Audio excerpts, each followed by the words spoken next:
What do you think is the most racist film Disney has ever put out?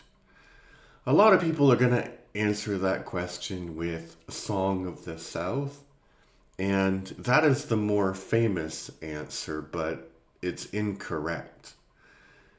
There are more famous movies that are more racist that Disney put out. For example, uh, Peter Pan, I think, is substantially more racist than Song of the South is, but there is a very forgotten movie that doesn't get the controversy that Song of the South does. That's also much, much more racist. And that's the movie we're going to talk about today, called The Light in the Forest. This is Death by Disney. Welcome to Death by Disney, a series where I am watching and commenting and reviewing on all Disney films, and it's available on YouTube and also wherever you get your podcasts. So check it out. Um, I have done chronologically from the first film in 1937, Snow White, and I've skipped around and I've done films from the 70s, but now I'm back to doing it chronologically, and I'm in the year 1958. And a movie came out starring Fess Parker, who is better known as Davy Crockett, and Jessica Tandy, called The Light in the Forest. And this movie is based on a 1953 novel of the same name. And I'm not going to tell you who it's by. You can go and look it up because this is an atrocious piece of fiction. And maybe the novel is more palatable, but the Disney version is atrocious. So, what happens is, I'll tell you the details of the plot. The story begins where the white settlers, so the British, are negotiating with a tribe they call the Delaware. And they, the Delaware, call themselves Lenape. And the Lenape lived in the Delaware and Pennsylvania area. And after the Revolutionary War, they were exiled to Canada and Wisconsin and Iowa. So basically, they were ethnically cleansed in the literal definition of the word. So, this particular story is set in the difficult time period for them when white settlers are encroaching on their land. So, what happens is white settlers encroach on somebody's land, there's a conflict, and people get killed, people get kidnapped on both sides. And the whites believe that this conflict is happening because the natives are savage and they need to be conquered because white culture is so fundamentally superior. So what happens in the story is they're gonna have a treaty, a peace treaty between the whites and the Lenape. I'm not gonna use the Delaware name because that's not actually their name. That's the name of a European guy, so it's really weird to call a group of people by the surname of a European guy that doesn't really have any connection. Although they're not called that name because of the European guy. Well, I mean, indirectly. They named a river after the European guy, and they lived around the river, so they called them after the European guy. Kind of convoluted, but anyway. So they're having this peace treaty, and the British general, who is played by a French actor who's trying to do a Scottish accent, which is a choice. um, he says to the Lenape that we will have peace, but every white person you have took captive needs to be returned. And you might think, well, that's okay because those people clearly have been kidnapped. But you have to realize that some of those people they had, so some of those people had been living in this community since they were babies. So basically, culturally, they are Lenape. And so this decision, so the chief of the tribe basically says, yes, we are going to accept this peace treaty, and we're going to give away the white people that have been assimilated by us. And this causes some conflict in the community, and they show this meeting of the tribe, and basically the younger people say, if the whites who want to go back can go back, but the people who don't want to go back, they should be able to stay, which is pretty logical. And this just shows like this really like black and white thinking is the problem with this movie. So basically the movie is positing that being white is the best, and being Indian is like, you know, maybe noble, but it's completely old fashioned and doesn't have a future, right? So the conflict of the movie happens because the chief's son, True Son, which is a great name if you only have one son, True Son is one of these people who have been adopted from an early age, and he considers himself Lenape, and he is forced to go back to his white family. And it's really weird because they are like 100% sure it's the same person, even though he's almost an adult. And I think it might be a different person. That's my reading of it.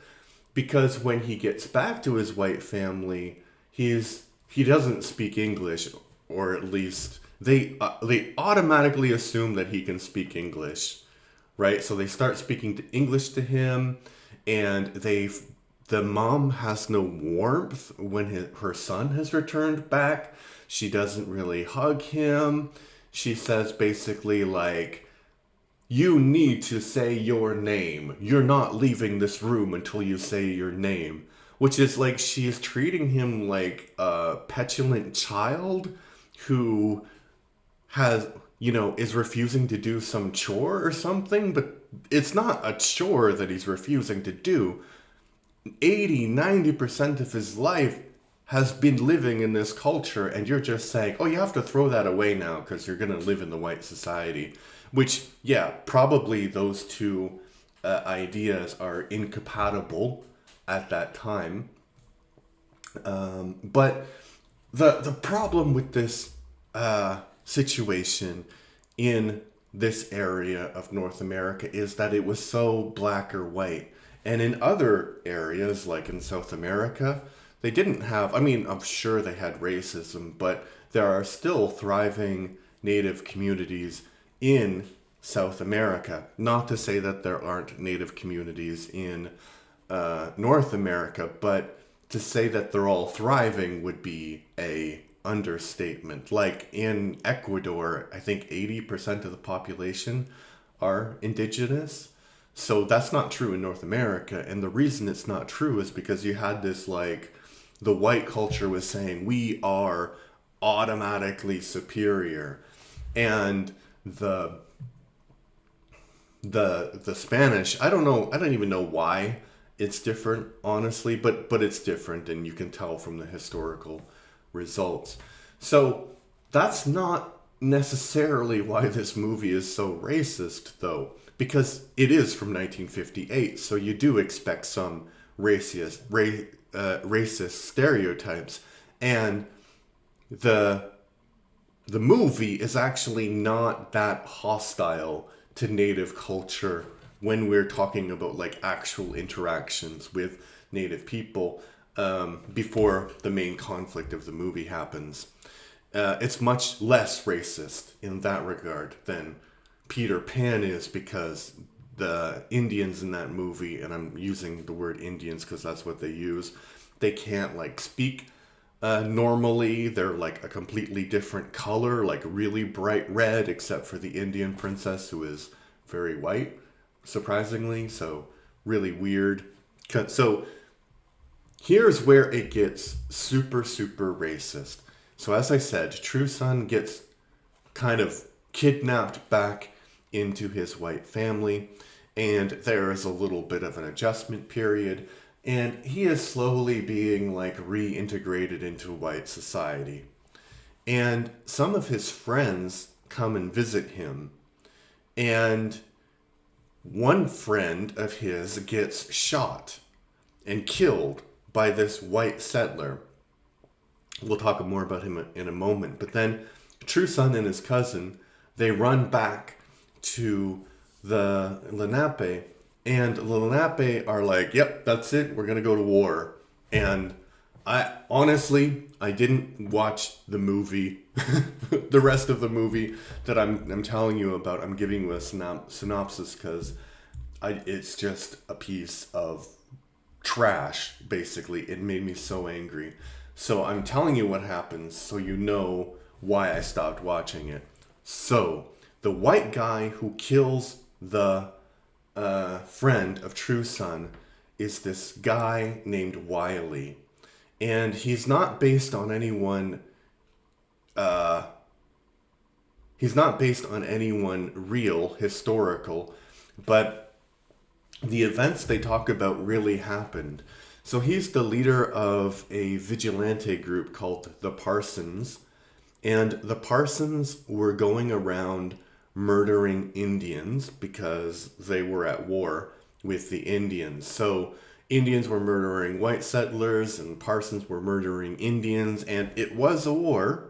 So you can maybe kind of excuse that. But what happened is there was a group of Indians who weren't involved in this conflict, and they asked for asylum or like sanctuary from the governor of Pennsylvania. I think it was Penn at the time, but I'm not sure. So they asked for sanctuary from him, and he's like, yeah, okay. And so he put them in protective custody, I think in like a prison somewhere, or like a fort prison kind of deal. So they're there. They have nothing to do with this conflict that the Parsons are involved in with the other groups. So the Parsons like, they're Indians too, we're gonna kill them. And they kill them.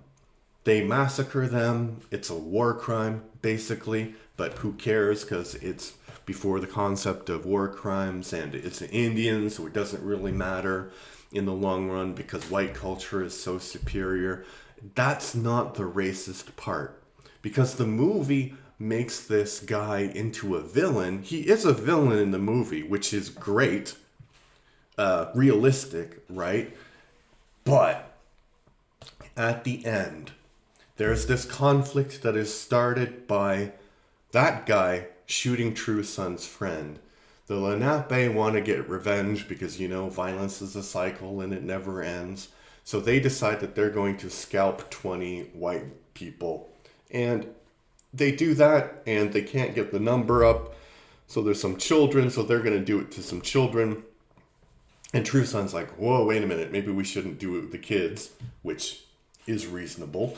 And he goes back to the whites and he says, hey, they're going to try and kill these kids. And then he kind of stops that conflict.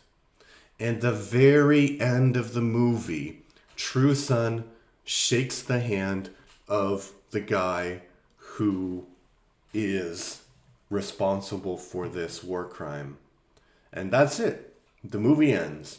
The guy who massacred about 40 innocent people, forgiven. It's okay because he's helped the white character understand the greatness of being white. It's so very frustrating because what happens, this movie is set in 1760, and so 1776, so in about 20 years the Americans are going to win the revolution, and then they're going to systematically expel native tribes westward. And so these Lenape people who've been living in this area for generations get scattered everywhere. Yeah, genocide, ethnic cleansing, and we're supposed to say that's good because whiteness is the best. And the irritating part about the movie is that they're not portraying the Indians as necessarily savage, right? I mean, they get savage towards the end because revenge, but they're not like going out and, well, okay, let me rephrase that. They do actually do that. So they have this weird mixture of like, yes, they're noble, they're savage. We need to respect the museum artifact that is this culture, but it's the past. And white culture is the future in this country. But they do this thing where, uh, so it's a really confusing narrative because they want to be sympathetic towards the Lenape, but they also want to excuse the fact that there's been this genocide against them and everybody who they represent, so all the native peoples of North America. And it doesn't work because, so for example, True Son and his cousin Half Minute, I think his name is, great names by the way, are talking about what True Son is going to do on the way back. And True Son says he is going to commit suicide, which, I mean, pretty drastic step, but you can understand that if his entire world had been taken away from him, he would react that way. But his cousin is like super happy when this happens. He's like excited, yeah, you're gonna commit suicide, which doesn't seem like a thing that they would do. And then their conversations are like really, really bloodthirsty, and there's no explanation for why they are so violent towards this group of people. The movie and the thinking at the time is just like, these people are so violent, and the white people didn't do anything to make that happen. We forget that people are violent. It doesn't matter what culture you are, and if somebody comes into your home and starts to, like, let's say you've been hunting in one area all of your life, and then suddenly there's a farm there and the animals are gone. What are you going to do? I mean, I wouldn't condone murder, but that's the dilemmas that these people had. And it's just so bad because it's just so morally confusing, because they need to show that the white people are the future and they're more morally justifiable in their behaviors, even if sometimes it's to excess. And the reason it's to excess is because the other side provoked them. It's kind of like saying if a woman is walking down the street with a short skirt that she deserves it, basically. So that's why this movie is the most racist I've ever seen of a Disney film. And the maybe the other thing to talk about, which is really weird, is Song of the South is actually a good movie. It's completely racist, but it's a good movie. And this movie is really boring. It's not good. I think originally the cinematography was good, but I couldn't find like a version that hadn't been uploaded and downloaded a bunch of times. So I think that there are beautiful shots of nature in the film, but it looks really, really muddy, and it's like the Ridley Scott Napoleon movie, but not on purpose. So I think cinematographically it was really good, but the message is bad and the movie's kind of boring. So I'm going to give this a 0 out of 10. What did you think about The Light in the Forest? Let me know. If you like what I do, please subscribe and leave a comment. Thank you. Bye-bye.